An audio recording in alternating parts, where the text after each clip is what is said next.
and advanced directives, and that will be what we speak about tonight. About hospice, about palliative care, and about advanced directives. Nicole Reno, who's an RN, and Jane Helgebold, who is a chaplain, both from Holy Family Memorial, excuse me, are here to talk to us tonight about some of the decisions we need to make, not only for ourselves, but for our loved ones, when it comes time to start considering how we are going to journey through the end of our life process. So I think they'll be able to share some wonderful information and options with you on these topics, and I know that they plan also to offer some time for answers and questions. So please join me in welcoming Nicole and Jane.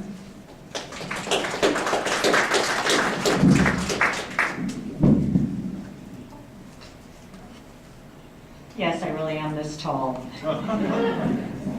I'm Jane Helgebold. I am a chaplain with Holy Family Hospice and Holy Family Hospital. One moment, please. There we go. And so you may see me running around in the hospital also. And we are going to be presenting tonight. I just wanted to let you know real briefly, this isn't going to work. She has the lapel mic, so I have to hang on to this. Just want to let you know that if you are going through the handouts in your folders, that they will be slightly different than what we are presenting tonight. The content is the same, but some of the order has changed for flow, and a few slides were combined for brevity's sake.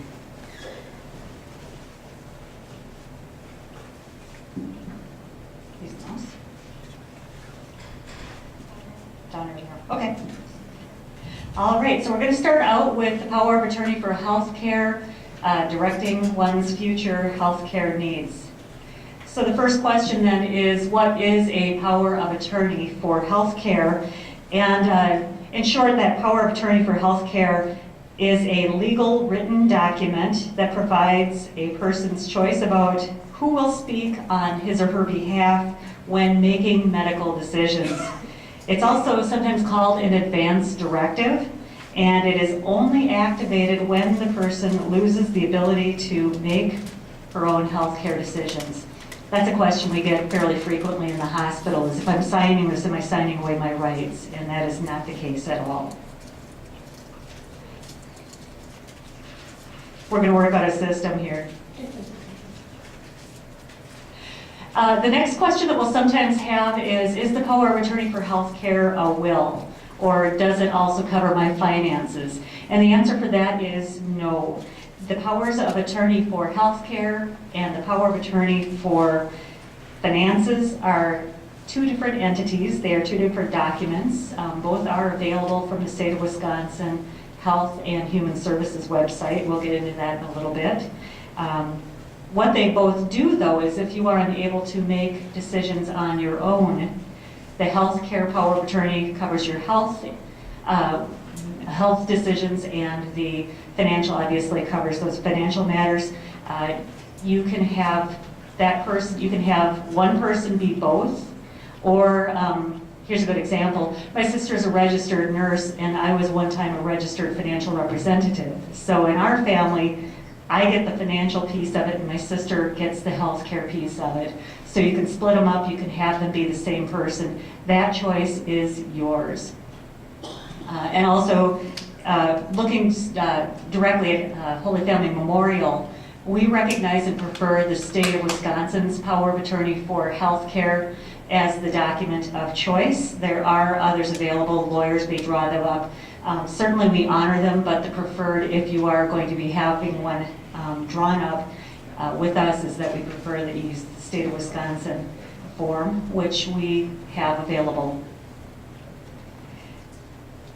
So the advance directive. Sometimes people look at when you are having your ability to make those decisions on your own as a lack, as maybe an undignified situation, but it couldn't be further from the truth. An advance directive helps to respect your dignity by allowing you to speak what your wishes are when you are unable to speak on your own behalf. And as Holy Family Memorial is guided by our sponsor, and you'll have to excuse me, it's a long mouthful, but I still haven't quite gotten. Our sponsor is the Franciscan Sisters of Christian Charity. And we follow their guidance along with the moral principles outlined in the ethical and religious directives for healthcare services. And with those two guiding forces, we strive to ensure that we live into our mission of providing compassionate and respectful care throughout a person's life.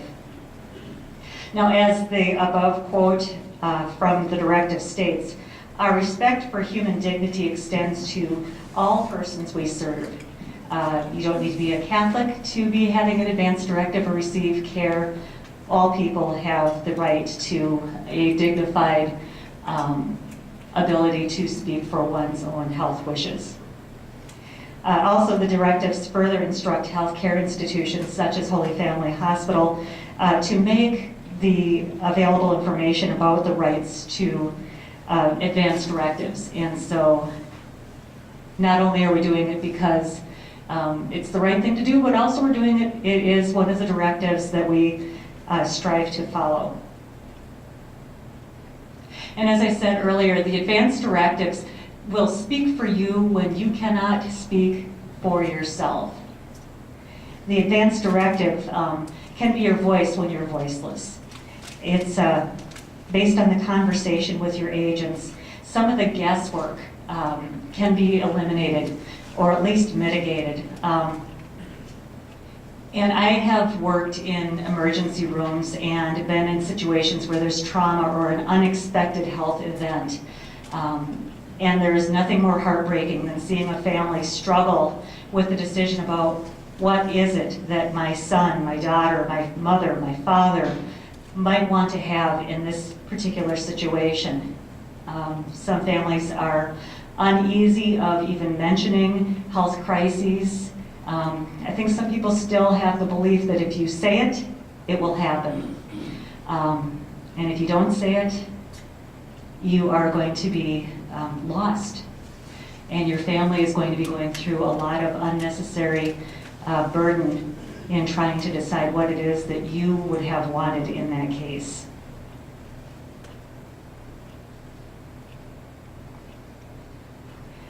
Sometimes we hear a question, what are the risks of having a power of attorney for healthcare or an advance directive? And we want to flip that on its ear and say, what are the risks of not having a power of attorney for healthcare? Not having that advance directive, as I said in the last slide, it just creates tremendous burden on your family at a time when they should be focusing on loving you and loving each other. Not only is it a stressful, but it can also be a very costly thing. If there is no advance directive in place and doctors and families cannot reach an agreement on what is an appropriate course of treatment, then the healthcare provider may need to reach out and ask the court to appoint a guardian to make those decisions on your behalf. So you have then effectively taken the ability for your family to speak for you and spent a great deal of money to have somebody who you do not know making those decisions for you.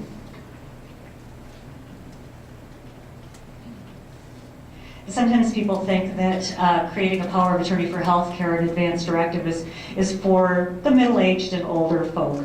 But really, it's recommended that anyone in Wisconsin who is 18 years of age or older and who is able to make some decisions have an advance directive in place. Like I said, I have been in trauma bays and have seen some very young people in their early 20s, some kids, for lack of a better word, have not had an advance directive in place, and others, for whatever reason, maybe a sister was taking a nursing class or something, but they caught wind of this being an important document, and so they were able to place their wishes out for their family, which gives the family a sense of relief and a sense of having the burden, having the tremendous stress removed from them so that they can love each other, so that it moves maybe some heated family discussions out of the forefront so that the family can focus on this is what Bob or Bill wanted, and so we are honoring Bill. And whether we agree with that decision or not, we are honoring what they wanted. So one of the words you're going to come across is healthcare agent. And so who are the healthcare agents? The healthcare agent is the most important factor in creating the power of attorney for healthcare. And did I slip over a slide? I did. First of all, the principal is you. So that we're not talking about the high school principal or anything along those lines, but the principal is the person who is writing up the advance directives. So if I were making an advance directive tonight, I would be the principal. I am the one who is drawing up this document. The next important player is the agent, and the agent is the one who the principal, who the individual names. Getting a little bit more granular, there is an agent and then there is an alternate. Both of those people are designated people who the principal, who I have named, say it's my husband and then my sister. So my husband would be the primary agent, my sister would be the alternate in case my husband, for whatever reason, wasn't able to make those decisions. A question that we also receive very frequently is, I have a son and a daughter. I want them to be able to make these decisions equally. To which we say, absolutely, families should be in good discussion with one another and have that conversation. But that being said, one person needs to be the designated agent, one person needs to be the designated alternate. So you have one person who signs. So that, again, like I said, is one of those questions we have fairly frequently. And I would hope that at the time of need that family members are having civil conversations and are able to speak with one another.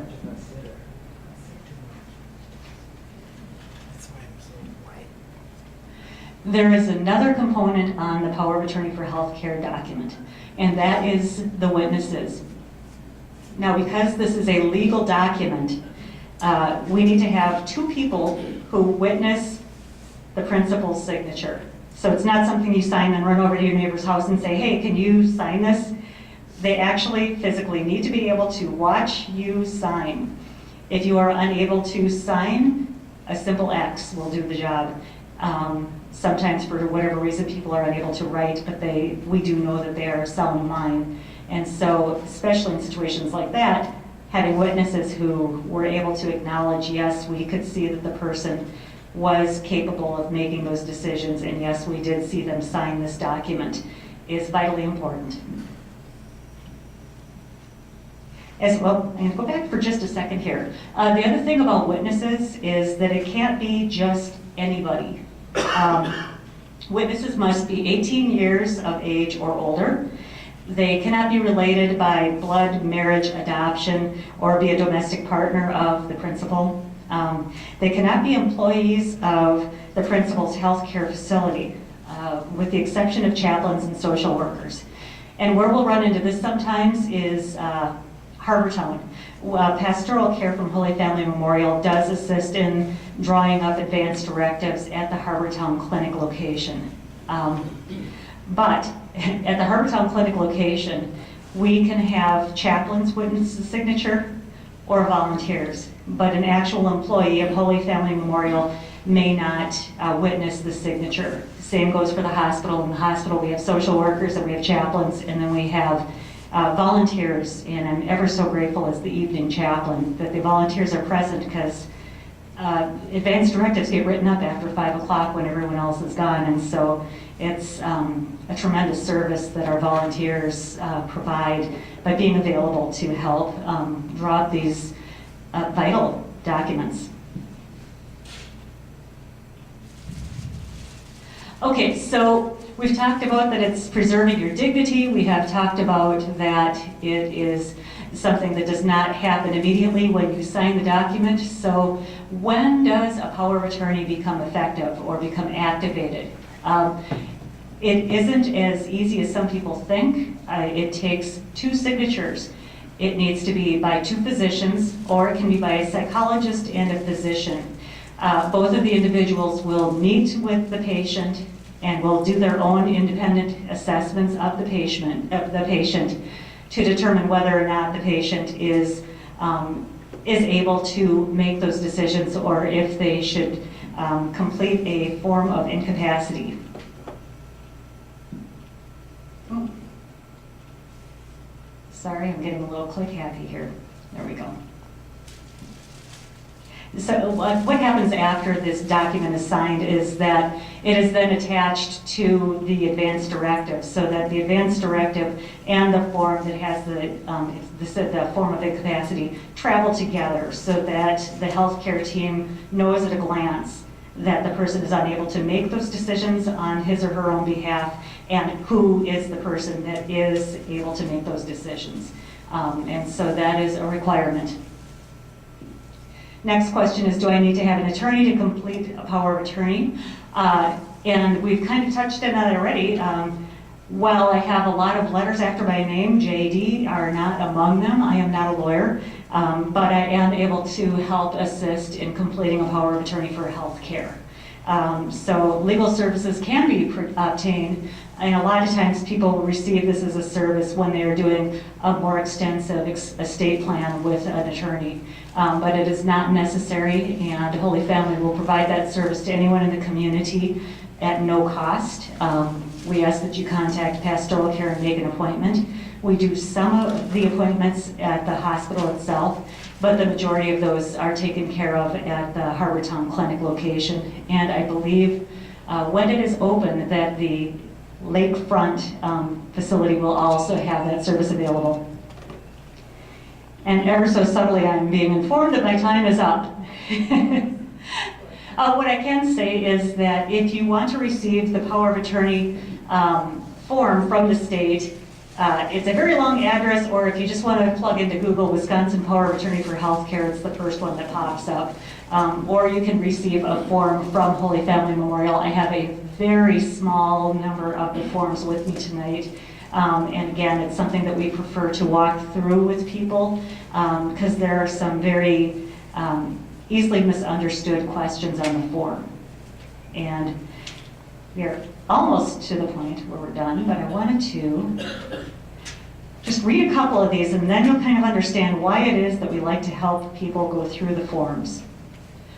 So one of the questions on the form says, if I have checked yes to the following, my healthcare agent may admit me for a purpose other than recuperative care or respite care, but if I have checked no to the following, my healthcare agent may not so admit me. Okay, so just listening to that, how many of you think that checking yes to the first question means that you want to go into a nursing home? Okay. How many of you think that by checking no to the first question, you won't ever be admitted to a nursing home? You guys are a bright group. That is one of the most frequently misunderstood questions on the form. I think because you folks are taking the time to read it, and I am up here, so you kind of know that if it's up there, there's a reason why. But often what happens is that people will read through this very quickly, and they'll check no. Heavens no, I don't want to go to a nursing home. That's not what the question is asking. It's not asking, do you prefer to go to a nursing home? It is saying that if it becomes a medically necessary event, am I authorizing my healthcare agent, the person who I've designated to act on my behalf, have I authorized that person to make that decision for me? Now, checking no to that, you can, but then you wind up in another place where if you check no, the physicians are going to have to refer this to the court system, and a guardian will be appointed, once again costing the family money and time, and placing healthcare decisions in the hands of a non-family member, a non-loved one. Okay, so then there's another question that is asking about withholding or withdrawing the feeding tube. This is another one that's very quickly gone through on the list and people check. And sometimes they are saying, well, I don't ever want to have a feeding tube inserted. And sometimes they're saying, I, of course, would want to use that as another option as a life-prolonging intervention. Kind of neither of those are the questions that are being asked. Again, it's not a preference question. It's a question of whether or not you're authorizing your agent to make that decision for you. Again, it could conceivably go to guardianship, or what's more likely is if that question is answered or skipped, if the question is skipped, a feeding tube will remain throughout the life of the patient, regardless of whatever the wishes may be. One more section and I am done, and it's also the last section on the Wisconsin form, and that is a statement of desires, special provisions, or limitations. Now, sometimes you'll see this filled in, pre-filled forms, and sometimes you'll see it blank. The state of Wisconsin itself has it blank and just has some empty lines where you can write it in. Depending on what version of the Holy Family Memorial Form you may have had, it will either have some check boxes or there will be blank lines. And we are moving back toward the blank lines so that the desires are more thoughtfully produced by the individuals. This is where you might see something along the lines of a statement such as, if my life is at an end and there is no hope for my recovery, I do not wish to receive any treatments that will prolong the natural dying process. That's one that people very frequently want to put in. They don't want to have their life prolonged. They don't want to be on mechanical support. They don't want to have a lot of unnecessary, in their mind, procedures done at the end of their lives. On the flip side, sometimes people say, I want any and all treatment option available to me tried. Frequently you see that. One that really sticks in my mind is that was a mother with small children. And she said, no matter what, I want to be kept alive. So I think that that's one of those that over time can evolve. And so that's another important fact is that as your life circumstances change, as loved ones who you've named may pass on or maybe no longer be members of the family, it may be a case where you want to redo your form. We can certainly do that, and the word supersede, when you complete a new form, it supersedes the old one so that it replaces the one that was already in play. If you do that, please make sure that your provider receives the new form so that we can scan it into the network, into the system, and it's available to us. Okay, I believe that may be it. The only other special provision I can think of is frequently we'll run into folks who are Jehovah's Witness and or other faith traditions where they don't want to receive blood products, and that would be a place also where you may want to write that down if you have some very specific health-related intervention that you do or do not want tried. And with that, I'm going to hand it over to Nicole. Now, and hopefully I'll just have to move this a little bit till in the best spot. That you can hear me a bit better. So, and like Jane said, it's never too early. It's really never, well, it can be too late, but it's never too early to have your advanced directives done. So I had it as a goal for my husband and I that by our 5th wedding anniversary, we would each have our advanced directives, our living wills, and our estate planning done. It's done. So, and it is. Take advantage of those blank spots that are in the back of the form where you can say specifically what you would or would not want done. And sometimes taking situations that other family members have had and think, you know what, I don't know how we're going through that, making sure that you know when to put those things in there so that your desire can be followed and that you can voice your own decisions. So, as I was introduced, my name is Nicole Reno. I'm a registered nurse and a lead specialist at Holy Family Memorial for our hospice team. I also have my certification in hospice and palliative care. Hospice has been a passion of mine since before I can really remember. I really was drawn into wanting to work with patients who are nearing the end of their life when I had grandparents of my own who were in hospice, and one had a fantastic hospice experience. The hospice team was wonderful. They allowed him to stay home and really supported our family. And on the other hand, my great-grandma, when she died, had a very negative hospice experience And that was kind of that pivotal moment that I decided, you know what, no one deserves or needs to or should go through a situation like that where you're needlessly suffering. And so it became a goal of mine to get involved with the hospice agency, and I'm very blessed to be a part of Holy Family Memorial's team. I've been a part of our team for the last 6 years. So, before I go into hospice, I'm going to talk about palliative care. And after that little speech, we'll take a little break for a couple minutes so you can stretch your legs and get a drink if you need to. But this slide is really the only slide that I think I might need to present because it explains everything perfectly clear. That hospice is palliative care, but palliative care is not hospice. I gotta take my cheat sheets. There's only a couple that I need still. That made everything clear as mud, right?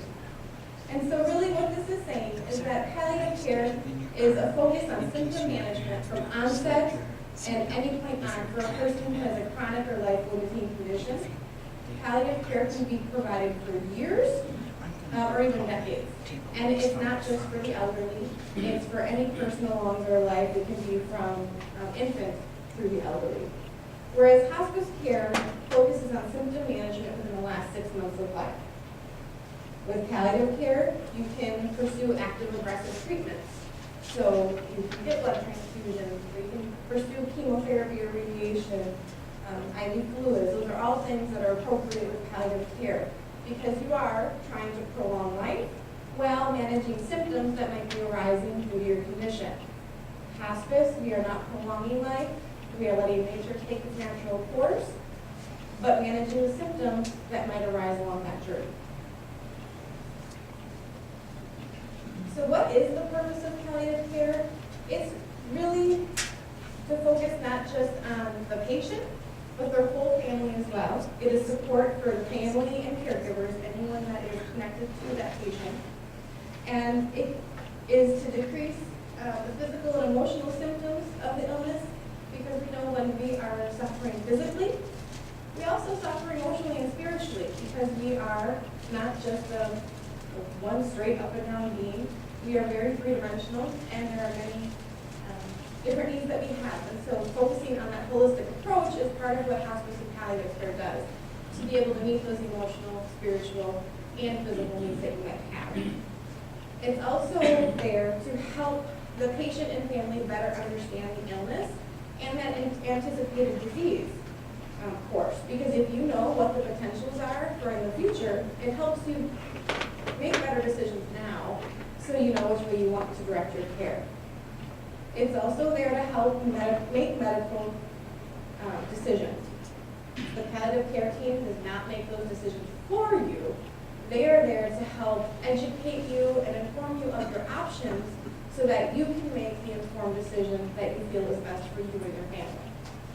It's about the coordination of care.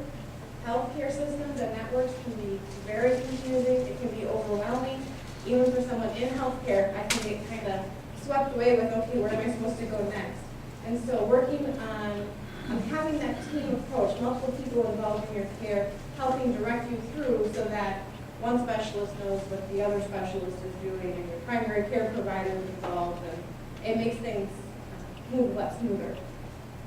And like I said, the emotional and spiritual support as well.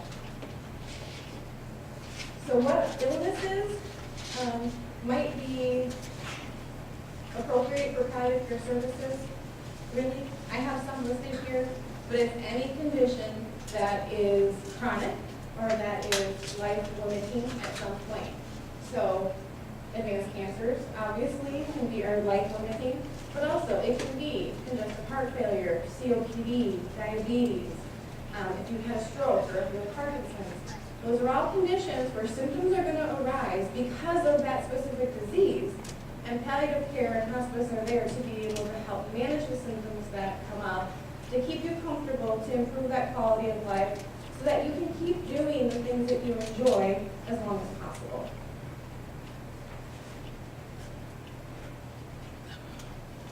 And who provides that care? The Center of Care for Hospice and Palliative Care. I'm kind of combining the two a little bit here because there are a lot of similarities. But with palliative care specifically here, Patient and family are the center. You're the reason that the palliative care team, or meeting with someone talking about palliative care, you're the reason that that conversation is even happening. You're the center. It really revolves around you. It involves a physician, spiritual support, so chaplains, social workers, nursing, therapists, that can be physical, occupational therapy, speech therapy, dietitians, community programs are all involved in helping to provide that symptom management and that comfort care to promote independence and to promote quality of life. The specialists, people who specialize in palliative care, they add an extra layer of support and assistance with complicated decision-making, goal setting, and advanced care planning. All physicians care about providing the patient the best care possible, and so even if it's not a certified palliative care physician, know that it's okay to talk with your doctor about what is expected with this disease process, and just know that you're more than a symptom, you are that person. And so having that holistic approach to identifying what is wrong is really important, and it helps to improve your quality of life, and it helps to make you you. So when you walk in the room, you're not Miss CHF, you're Julie, or you're Bob. So it makes that personal connection. I always encourage that when you are going to doctor's appointments, never be afraid to ask questions, never be afraid to disagree with your doctor. Sometimes people go into those appointments and they think, well, no, that's what the doctor recommends, that's what he says, that's what I have to do. It's not. Ask questions, saying, I know that's what you're recommending, but what are the other options? What if I choose not to do what you suggested? What is my outcome potentially going to be? So challenge the physicians a little bit. So it keeps them on their toes, but it also helps open that communication so that you're getting the care that you truly want, and not that the physician thinks is most appropriate for you. Because only you know you the best. Where is palliative care provided? At Holy Family Memorial, we really provide palliative care services, so that symptom management throughout our entire network. So whether you're an inpatient in the hospital, you're going to the wound clinic for a service, if you're going to see your primary care provider at Woodland, soon to be Lakefront Campus, or Harbortown, you have palliative care services available to you within the staff that are there, because we're focusing on specializing in symptom management and improving your quality of life. We also have additional resources at Holy Family, such as our cancer care navigator, and she does a great job helping patients and family navigate the cancer journey. And so she is another voice that helps make sure the coordinated care is being taken care of. Part of our home health care team. So if a person is homebound and they can't get out and they qualify for home care services, a lot of our home care nurses, what they're doing is palliative care, because they're teaching on symptom management. They're teaching you how to manage things so that you can get better, improve your quality, improve your health, so that you can continue to enjoy